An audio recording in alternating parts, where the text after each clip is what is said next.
আজকে তোমরা দেখতেই পাচ্ছ যে আমি মায়ের চটজলদি রান্নাঘরে একদম মানে অন্য এক ধরনের একটা রান্না করেছি, একদম চিকেনের হালকা পাতলা ঝোল, তাও আবার আলু দিয়ে। আমি সাধারণত মাংসে আলু দিই না, কারণ মাংস নিজেই একটা সেলিব্রিটি, এর সাথে আলু পটল ঝিঙা যাই ঢুকাও না কেন খেতে ভালো লাগে না। তবে হ্যাঁ, আলুটা হচ্ছে একটু অন্য রকমের ভাই ভাই ব্যাপার আর কি মাংসর সাথে, তো ওই জন্য আলুটা দিয়ে দিই। তো একদম ঘরের থেকেও আমার ডিমান্ড ছিল যে আজকে যা রান্না হবে একদম হালকা পাতলা আলু দিয়ে ঝোল, সেটা মাংস মটনই হোক আর চিকেনই হোক। তো চিকেনই নিয়ে এলাম, কেননা আমাদের ছোট্ট চিনি আবার চিকেন খেতে খুব ভালোবাসে।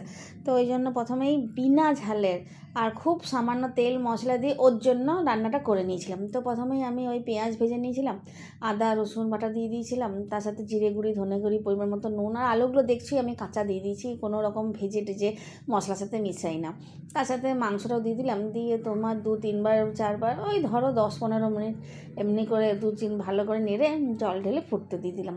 বেশ মাংস সেদ্ধ হয়ে গেলো, আলু সেদ্ধ হয়ে গেলো, তখন আমি চিনির জন্য আলাদা করে বাটিতে তুলে রেখে দিলাম।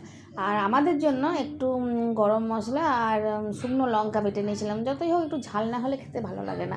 তো ভেবেছিলাম সখন মানে একদম রান্নাটা করার সময় থেকেই যে আজকে সোনালি আভাযুক্ত চিকেনের ঝোল করব, তো সেই রান্নাটাই আমি করেছি।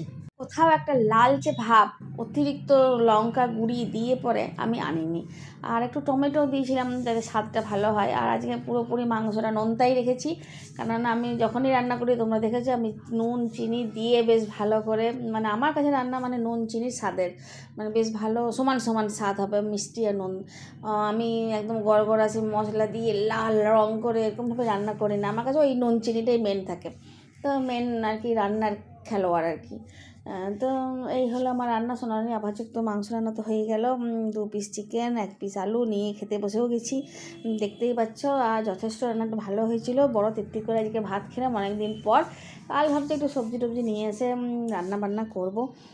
তো এই ভালো লাগলে লাইক শেয়ার কমেন্ট করতে ভুলো না। তাহলে আজকে আসি, ধন্যবাদ।